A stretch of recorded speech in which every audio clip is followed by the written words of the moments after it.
Bom dia, 25 de agosto de 2024, domingo, Brasília, Distrito Federal, Brasil.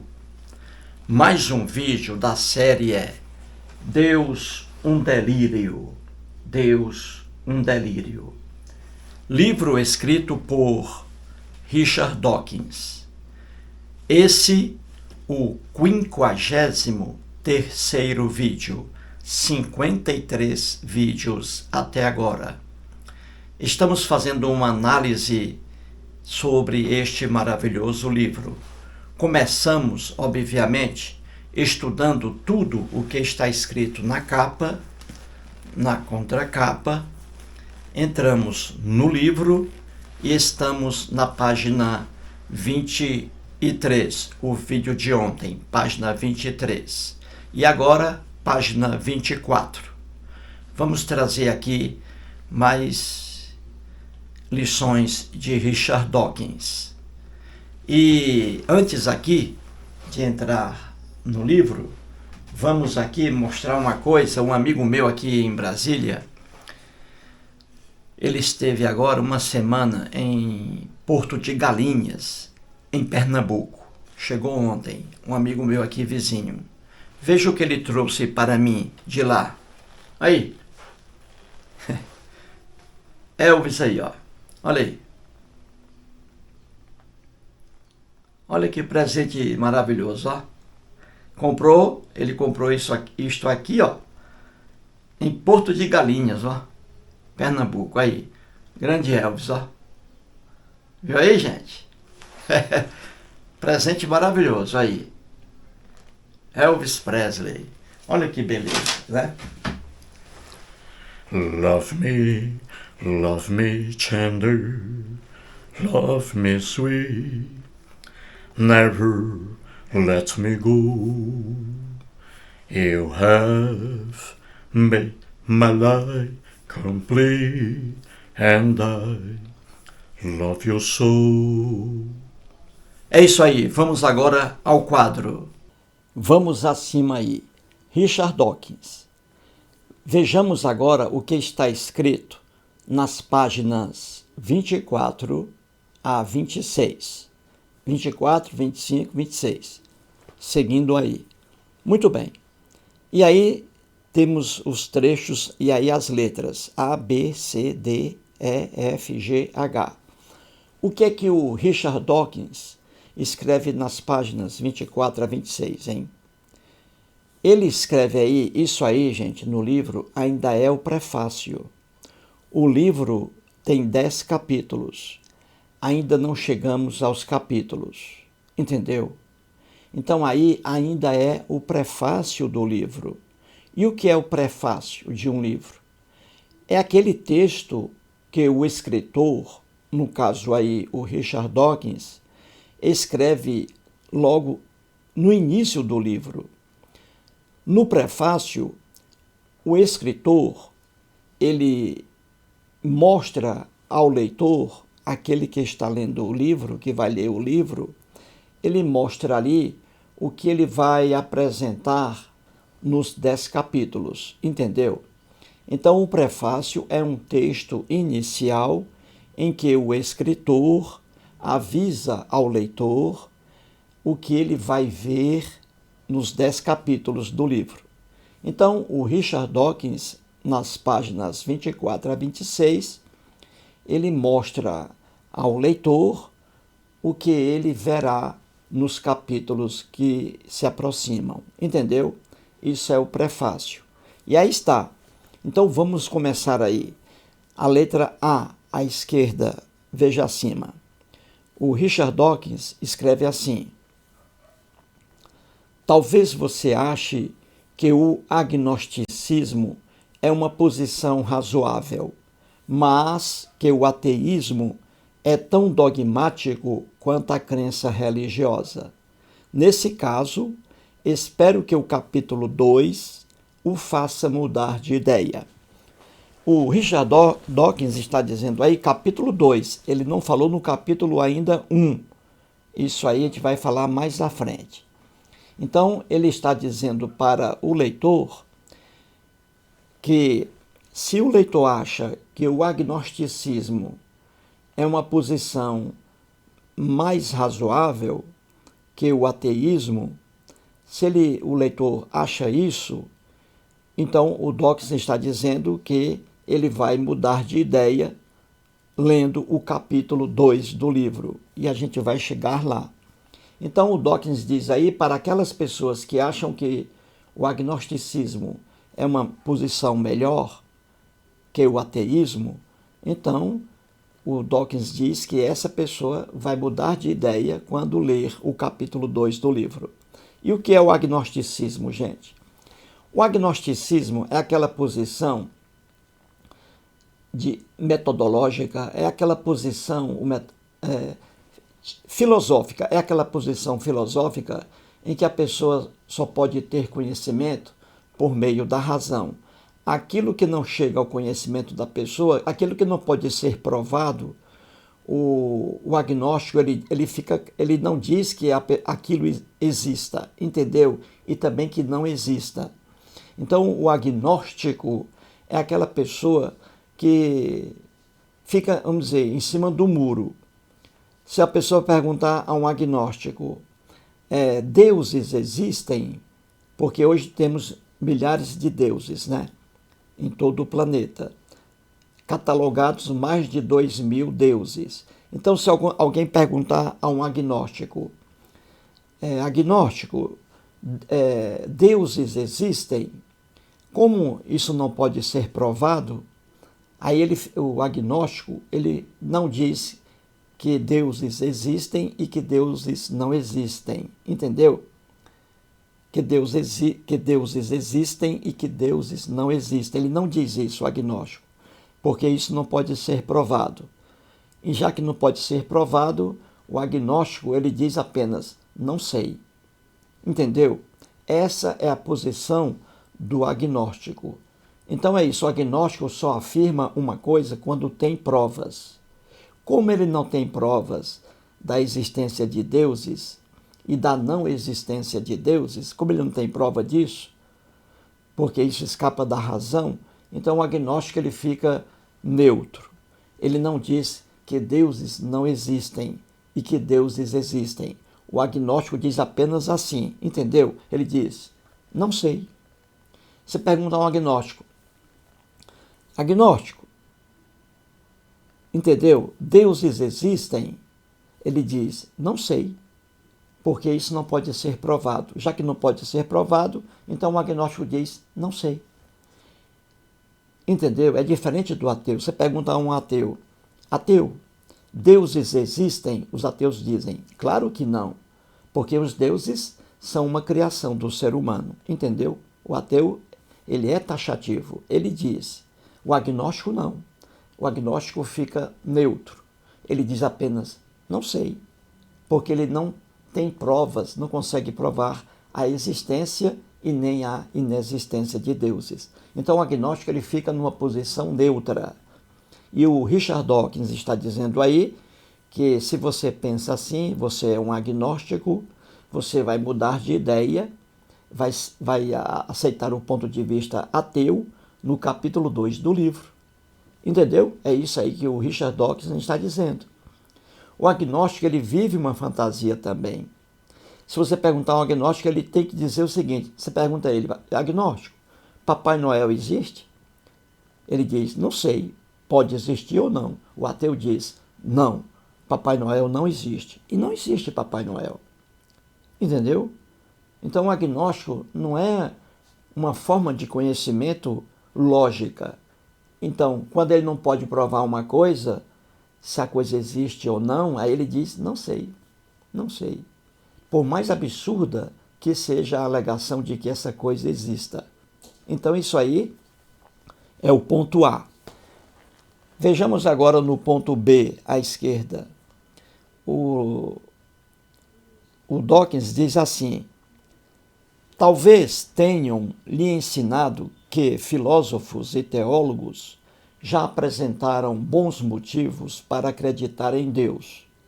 Se você pensa assim, pode ser que goste do capítulo 3, sobre os argumentos para a existência de Deus. Os argumentos se revelam de uma fragilidade espetacular. Então, o Dawkins está dizendo aí que para aquelas pessoas que acreditam em Deus, levadas aí por filósofos e teólogos, essas pessoas mudarão de ideia quando lerem o capítulo número 3, porque ali no capítulo 3, o Dawkins apresenta argumentos aí de filósofos e teólogos acerca da existência de um Deus, ou de deuses. E ele diz, o Dawkins, que os argumentos se revelam de uma fragilidade espetacular. E ele tem razão. Argumentos para a existência de Deus. Você vê aí muitos livros, não é? Principalmente de teólogos. Não existem argumentos para a existência de Deus ou de deuses. São argumentos frágeis, não são argumentos lógicos, racionais. Filósofos, o Dawkins diz aí que filósofos e teólogos já apresentaram bons motivos para acreditar em Deus. Ele bota aí a palavra Deus no singular, não é? Deus. Filósofos que defendem a ideia de Deus, é bom explicar que essa ideia de Deus defendida por alguns filósofos, porque existem filósofos ateus, mas aqueles filósofos que defendem uma ideia com esse nome Deus, o Deus dos filósofos, a ideia defendida pelos filósofos, nada tem a ver com os deuses das religiões. É bom a pessoa entender isso. Quando você pega um livro de um filósofo e ele trata da existência de Deus, o nome, isso aí nada tem a ver com o Deus, por exemplo, dos cristãos, da Bíblia. Nada tem a ver. Então, essa ideia de Deus defendida por alguns filósofos, porque existem filósofos ateus, então aqueles filósofos que defendem a ideia de um Deus, esse Deus aí dos filósofos nada tem a ver com o Deus dos cristãos, por exemplo. Entendeu? É bom que você saiba disso. E teólogos cristãos apresentam provas da existência do Deus em relação à Bíblia. E aí os argumentos trazidos pelos teólogos cristãos para a existência de um Deus são argumentos frágeis, são argumentos anêmicos, são argumentos irracionais. É o que veremos ao longo do livro aí. Então o Richard Dawkins está dizendo que se você aí acredita em um Deus, levado aí por alguns filósofos e por teólogos cristãos, então ele está dizendo, Dawkins, que no capítulo número 3, ele vai ali contestar os argumentos aí trazidos por filósofos e teólogos, e que você vai ver que esses argumentos são muito fracos, anêmicos, não tem razão de persistirem, entendeu? Isso aí no capítulo número 3. Na letra C de casa, o Richard escreve assim: talvez você ache que é óbvio que Deus tem de existir, porque, do contrário, como o mundo teria sido criado? Como? Se suas ideias tendem para esse lado, espero que obtenha esclarecimentos com o capítulo número 4. Então, aí no prefácio, o Richard Dawkins está dizendo que no capítulo número 4, ele traz explicações ali de como o mundo existe, a natureza veio a existir. Então ele está dizendo aí que aquelas pessoas que acham que é óbvio que exista um ser, chamado Deus ou não, que esse ser tem que existir, porque do contrário, como o mundo teria sido criado? Então, se as pessoas têm essa ideia, é uma ideia frágil também. E ele diz aí, o Dawkins, que vai prestar esclarecimentos sobre essa ideia aí no capítulo número 4. Entendeu, gente? Porque muita gente diz assim, não, Deus existe, porque se Deus não existisse, não haveria o sol. A coisa mais boba do mundo, não é? A coisa mais boba do mundo. Que se o mundo existe é porque alguém criou o mundo, o que é uma maluquice total, não é? Não existem deuses alguns, não existem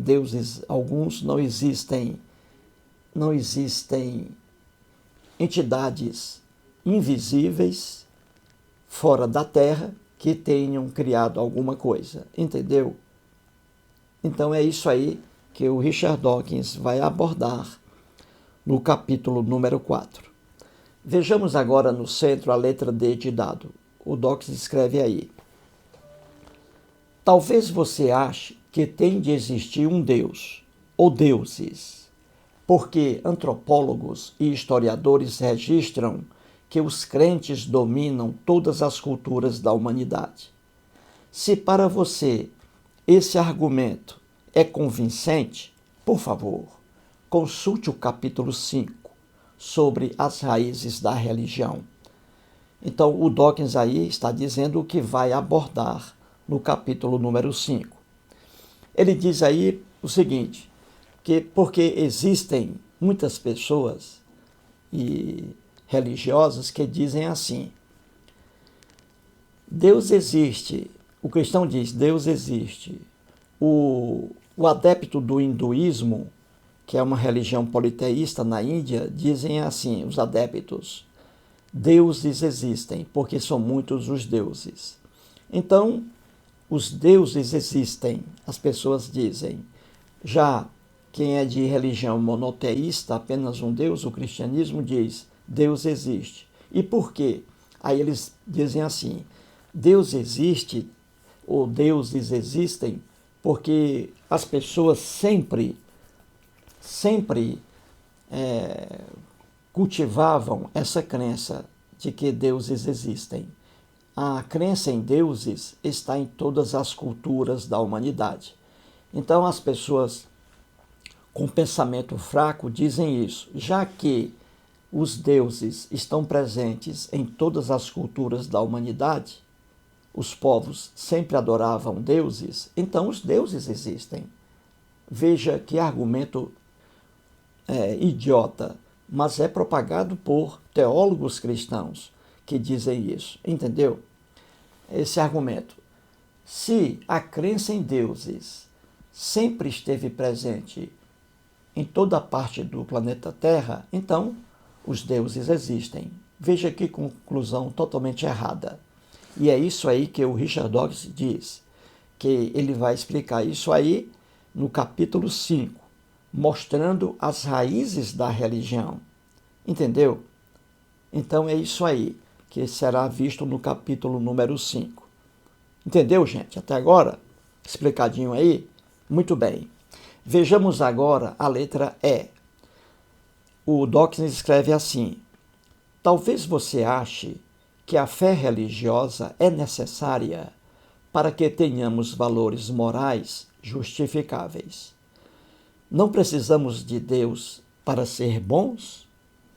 Por favor, leia os capítulos 6 e 7 para ver por que isso não é verdade. O Richard Dawkins está dizendo aí para aquelas pessoas que acham que a fé religiosa é necessária para que a pessoa tenha valores morais. Muita gente fala aí, não é? Muita gente fala, né? Que a gente precisa de um Deus para ser bom.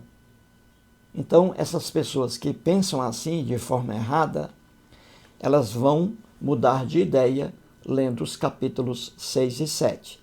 Entendeu? Porque isso é outra aberração dita por religiosos e também por cristãos. Eles dizem que é necessário acreditar em Deus, e aí o Deus deles, dos cristãos, é o Deus da Bíblia.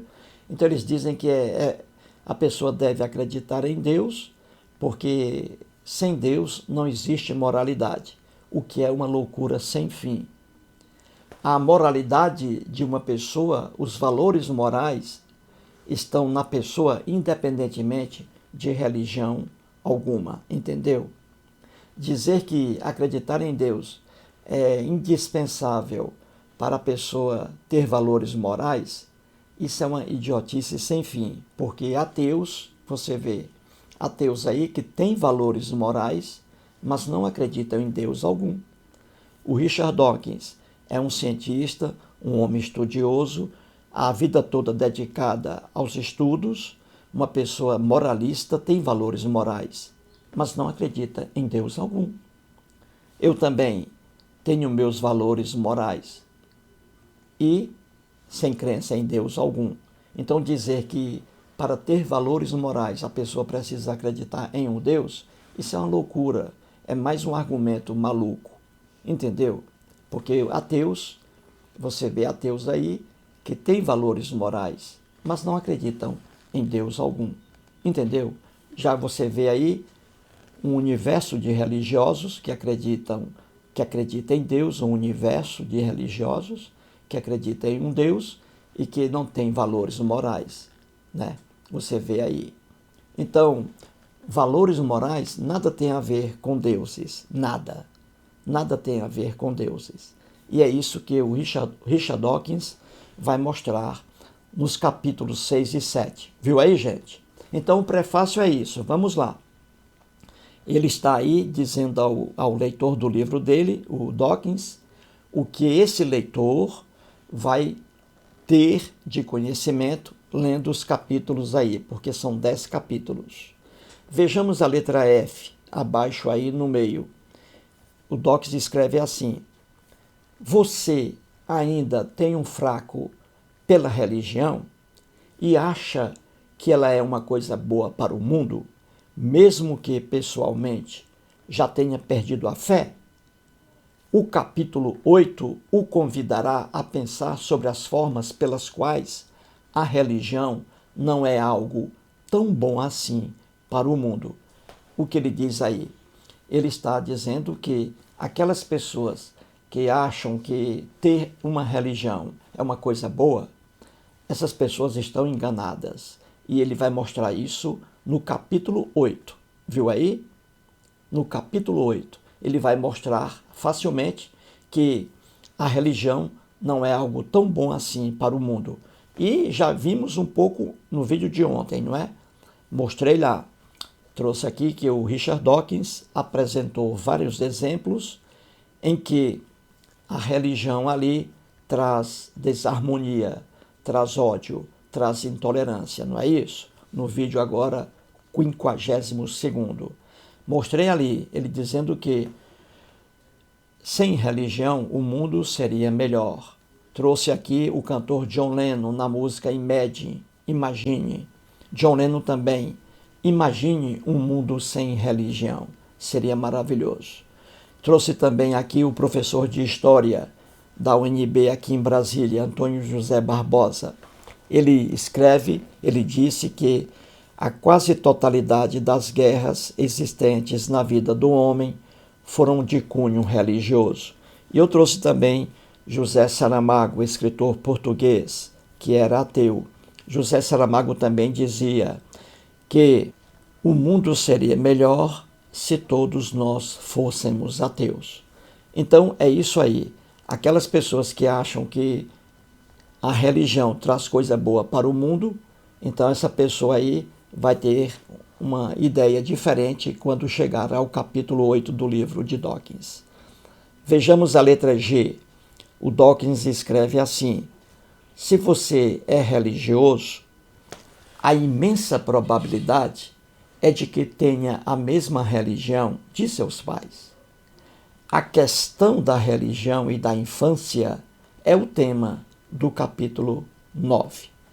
Então o Dawkins está dizendo aí que a pessoa, se o leitor é religioso, ele tem uma religião, essa religião, o Dawkins está dizendo que ela não veio de graça, ela não é natural, ela foi colocada na pessoa ainda no berço e ali colocada por seus pais.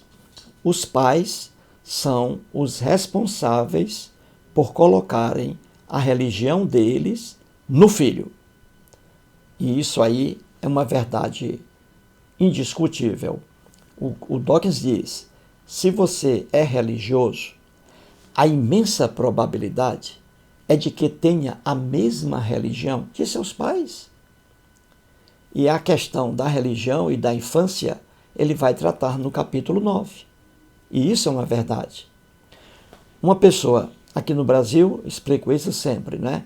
Uma criança nasceu hoje, está no berço. Os pais são cristãos evangélicos.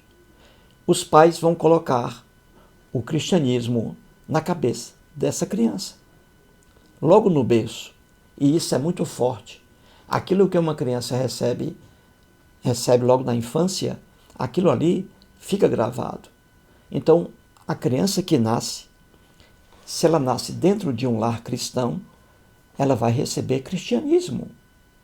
Se essa criança não nasce num lar cristão, se ela nasce num lar budista, os pais são budistas, ela vai receber a religião budista. Se essa criança nasce numa família hindu, com vários deuses lá na Índia, essa criança vai receber a religião hindu. Se essa criança nasce no Iraque, numa família de adeptos do islamismo, essa criança vai receber a religião islamismo. Isso é a verdade inatacável. E é o que diz o Dawkins aí. Se a pessoa é religiosa, ela não é religiosa porque isso seja natural. Ela é religiosa porque os pais vão colocar a religião na cabeça delas. Você entendeu? E isso aí será estudado no capítulo 9. Agora, e aí a letra H? São 10 capítulos, não é? E aí o Dawkins se refere ao capítulo 1º e ao capítulo 10º.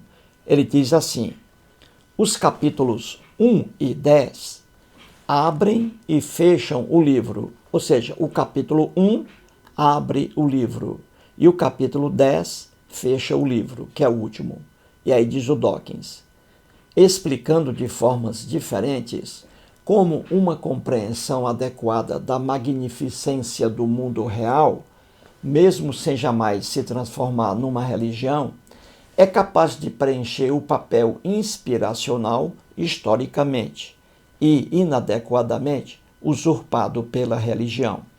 Ele está dizendo aí que nos capítulos 1 e 10 do livro, veja aí, ele vai mostrar que é visível uma compreensão adequada da beleza do mundo real. Então a pessoa vai ver que existe a beleza no mundo real, sem estar ligada à religião. E ele diz aí que a pessoa vai entender, vai compreender de forma adequada a beleza do mundo real, sem transformar isso em religião. E ele diz que a religião, ela usurpou, ela deturpa a beleza do mundo real, porque o mundo é belo, o mundo é belo. E essa beleza, entendeu? Essa beleza, ela é usurpada, ela é prejudicada por causa da crença religiosa. É isso que ele vai mostrar nos capítulos 1 e 10 do livro. Entendeu?